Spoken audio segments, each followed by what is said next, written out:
So two very big wars have just broken out in the middle of Europe, and this may decide the fate of that continent by the end of this campaign. Again, scenarios like this just really make me wish that, things would occur where I'd be able to ask you guys in the comment section who you think kind of caused this massive continental war. Because there's actually a few right answers. So right now we have, Austria's at the focus of it, so I guess Austria would count, but not necessarily the focus of it. So first of all, before you get excited, these are two separate wars. Russia is involved in a war against Norway. Greece is involved in a war against Austria. However, ultimately, it brings all of these nations together to fight the battle. So what's weird is because Russia and Greece are allied. I'm guessing Greece had its intentions of going after Austria. Russia declared a nationalist war, I believe, on Norway. Greece, imperialist. Oh, they're both imperialist wars. I see. Okay, well, Greece wants Austria. Russia wants Norway. At the end of the day, they're both going to help each other out. It looks like Greece is really screwed here. I'm not sure if the Greeks thought that maybe the Russians would join in, maybe Persia or Gabon would join in, but I guess not. They're not involved in the war. They could maybe bring them in on their side maybe at some point, but we'll see. As well as Russia could do enough damage to really help out Greece. Greece is in a tough spot, though, because they're going to be facing Egypt and Naples. So we'll see. They're going to really need the help of Russia. And those are the two big wars that have occurred. Nothing really else. Denmark and Sweden are still going at it. Genoa and Sardinia Piedmont. Turkmenistan versus Punjab. But besides that, nothing else. I didn't realize, actually, that Punjab wasn't winning this war. That's interesting. Anyways, let's kind of view in. We're going at 3 speed because, like I said, this is going to decide the fate of Europe, honestly. I mean, we only really have about 20 years left in the series. So this could lead to, I don't know if we're going to see another massive world war. Or I guess massive, I don't know if this is world war, but it is pretty much an old world war. A lot of African nations are involved. Obviously, Europe is involved because Russia is involved. You know, there's provinces in Asia that are starting to build up more troops to send off into the West to defend their borders. Russia has a pretty sizable stack already in Norway. Now, see, I know that Norway looks powerful, but I think that a lot of that is kind of an optical illusion to be. I'm not sure if it's kind of an illusion, to be honest, because Norway might have this big old font, but they're divided in all sorts of, okay, so they do have a 63 stack, but Russia should be able to take that on depending on what they want to split up, though. That's the thing, is depending on how much Austria and Belgium sends over.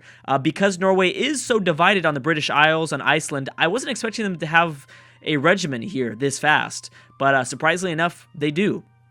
And Switzerland got here pretty quickly, too, so I guess I'm wrong instantly for mentioning that. Russia really needs to win this war. If Russia doesn't win this war, well, to be honest, I don't really know what's going to happen. I don't know if Russia is going to take home the title as the European leader. I mean, it might be Austria if they decide to take things, and it looks like they might not. Unless maybe it's, kind of just north of Greek territory. So Austria is focusing in on Greece, and there are already troops from Bremen and Provence over here, as well as Burgundy. Jeez. Greece only has a little, oh my gosh, and Egypt is getting destroyed. Now, the thing is, though, Egypt is destroying the eastern half of the Greek Empire. I don't know why they declared this. I think Russia declared it first, then Greece joined in. I'm not at all 100% about that. Maybe the Greeks thought that Russia would distract them enough, but I think Russia is going to have their hands full. Ultimately, this is going to help Russia a lot more because Austria, and I think the Austrian alliances are pretty distracted right now. The first thing they need to do is they need to destroy the Norwegian regiment. Which right now are down in southern Scandinavia. Now, is Norway involved against Greece? They are, so I'm assuming that, well, you never know. I don't know what the AI is going to do. The AI could make a huge mistake. Oh, there's also a 36 stack this way. Russia, I'm sure, is starting to reinforce. I know they are obviously building regiments here in kind of the Siberian-controlled region that is a part of the Russian Empire. But they need to get those guys over here. They're not even attacking, really, Scandinavia or modern-day Finland at all. Oh, well, I guess they're trying to slow their progress that they've made just north of Ukraine by unoccupying the Norwegian-controlled provinces. I mean, could you imagine if Norway sneaks in?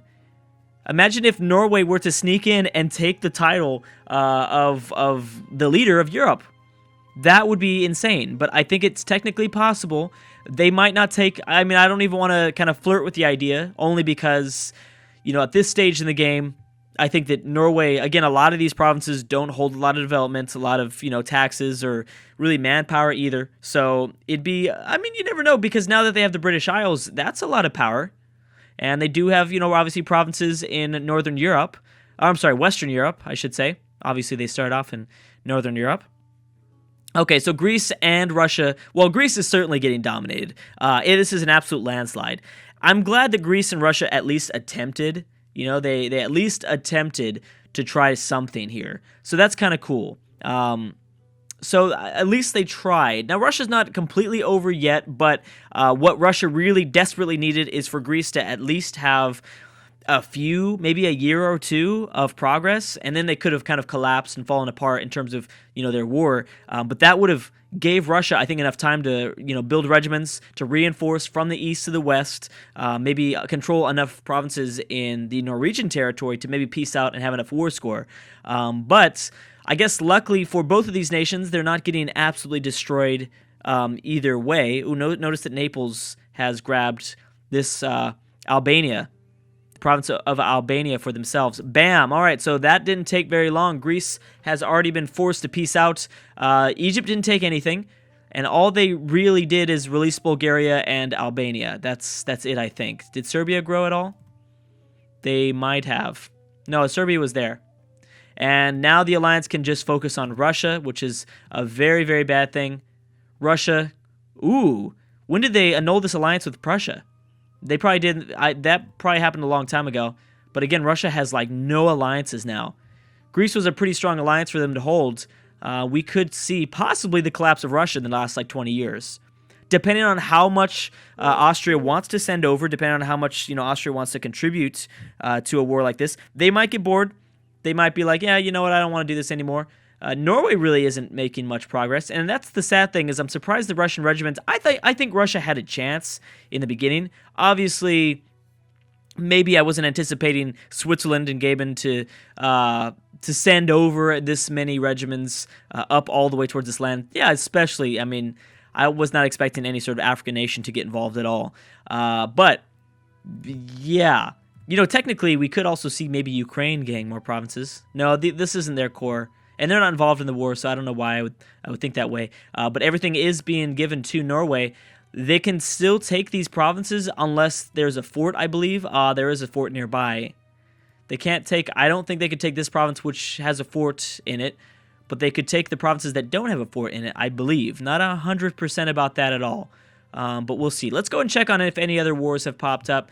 Yes, there has Japan versus Min. We have... Oh, it's a pretty big war, too. And that is a pretty big one. Mombasa versus Portuguese Mozambique. And Turkmenistan is now losing their war against Punjab. So Punjab must have gotten some reinforcements. They haven't really occupied any Turkmenistan provinces, but they might eventually. Yep, they've got a 33 stack just kind of running around, roaming the empire. Let's go and view Japan. How's Japan doing?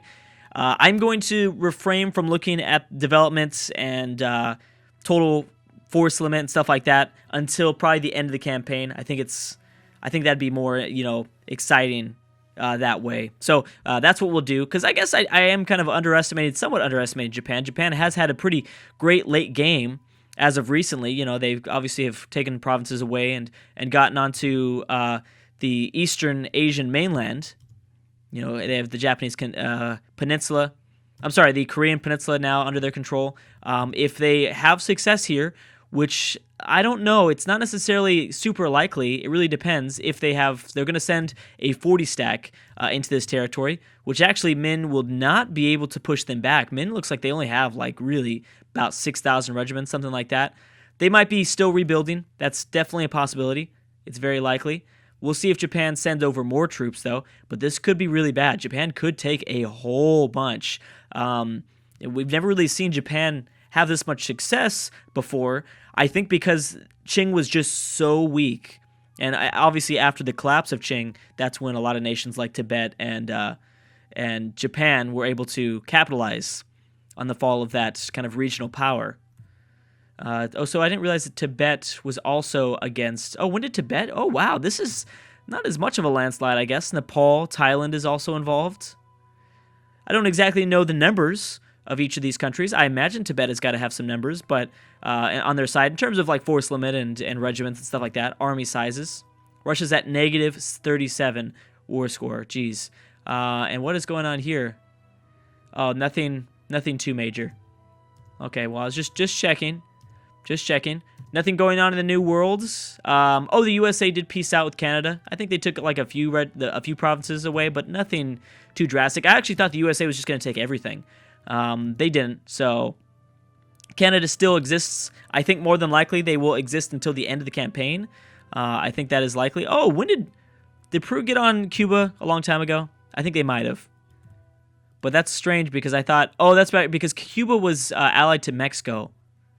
Mexico's still around, but they were allied to Mexico when Mexico was still somewhat of a force. But yeah, I think that we could be starting to see the big war, though. I think we will see the big war. We got 20 years. I mean, at any point, I'm sure it's got to break out in 20 years at some point. It might not, depending on, of course, alliances. See, the USA have British Columbia and Egypt on their side. That's difficult. Peru really only has Naples and Austria. And, because the world is smaller, technically, you know what I mean? Smaller in terms of, like, there's less nations. I have been noticing, it's been a very reoccurring theme that countries from all the way across the world will send over regiments. So every single country, I think, could pose a big threat depending on who declares the war. Now, more than likely, I think the USA is still more powerful, technically, so they might be the ones to declare the offensive war. Obviously, if it's Peru, they're kind of screwed because, the alliances of the USA will for sure join in. And if Peru tries to do this alone, there is no way. There's no way they'll do it. Has Japan peaced out yet? No, not yet. We'll have to compete. We'll have to kind of take a look at if Tibet is able to compete. Because, they're surrounded. Actually, no, they've got a lot of help around them. They've got Thailand, yeah. They've got Thailand here, Nepal. Nepal's a pretty strong force. Is Punjab still involved in their war? Yes, they are, against Turkmenistan. They only have occupation of one province. The Spanish Pacific are also involved. Keep that in mind. I know they can't really do all that much, but hey, they're involved. Against... Oh, well, I didn't realize that... Wow, so this is a pretty big war actually going on in Eastern Asia. I really like this war. It's very close. Japan has landed 70,000 troops inside of kind of modern-day Eastern China. They'll probably send even more soon. Obviously, because they have 38 transport ships, that's a pretty big deal. They can drop off a lot. Now, do they have the war score on their side? Right now, they've got -4, so technically not. It's an imperialist war, so we'll have to keep that in mind. Does Japan have many more troops still left? Not really. I mean, they're still rebuilding, and at least Japan is... See, that's the thing, is one force. They've got one consolidated regiment. That's not good. They should unconsolidate. Right now, they already really have most of the forts, except for in southern Min. But they should unconsolidate and just go crazy, which maybe they will likely do when they bring in reinforcements from the Japanese mainland. They might be doing that unintentionally. They only have 2 stacks. I think the AI does seem weary. Sometimes I think the AI does try not to go over a certain number in terms of just like in one regiment, just, for the sake of attrition and stuff like that, which is a smart thing for them to do because obviously they'd suffer from a lot of attrition if they're running around with like a 200 stack. Now, Japan doesn't have a 200 stack right now, but just saying, they kind of keep that in mind somewhat. Has Russia peaced out yet? No. And Norway controls a lot of land. Again, we could see a very sneaky upset between maybe Norway or Austria, which is kind of funny. I mean, obviously the AI isn't anticipating the way we are going to choose the winner of this game, but Austria could be giving Norway the win here, technically. I think Austria is the most powerful. Well, actually, let's not forget that Revolutionary France has also a lot of power, even though they haven't done anything.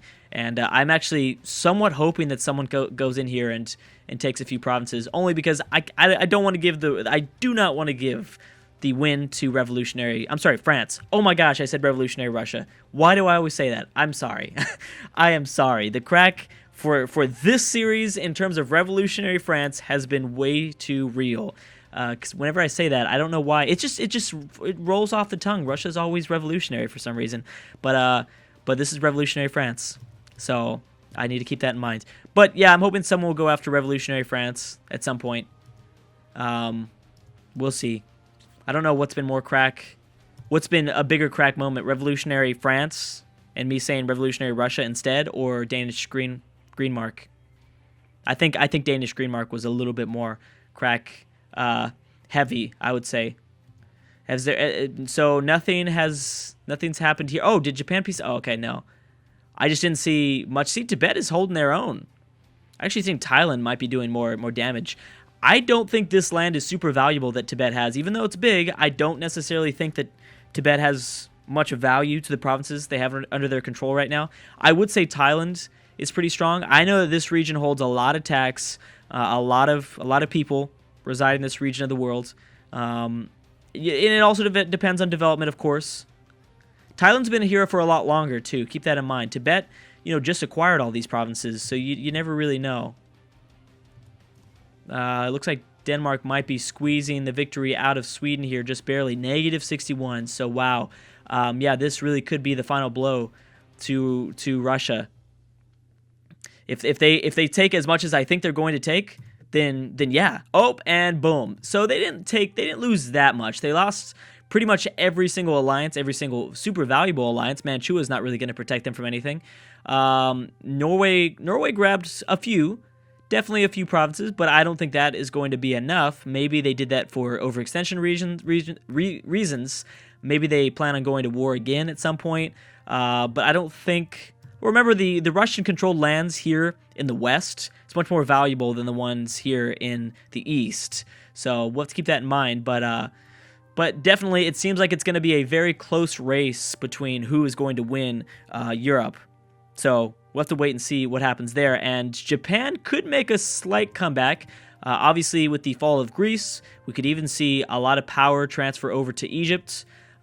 Egypt still has a chance to maybe take the African award, possibly the African winner. Maybe. Oh wow! Now we have Japan going into Tibet. Wow. Okay, so this is very big. I really like this war. It seems at least somewhat balanced, I would say. Maybe not. Well, yeah, actually it does. Between Nepal and Thailand and Japan's I think very strong. Oh, I didn't realize. Oh my gosh, look what happened to these guys. They were forced to release just everything. Wow, they really broke them apart. Oh my gosh, I feel terrible for them. And yeah, they're no longer involved in the war. So Japan, that's probably why Japan has sent over troops to go after Tibet, because they need to be distracted now that there's one less nation involved in the conflicts. But anyways, guys, I'm going to have to stop right there. Thank you so much for watching, and I will see you guys next time.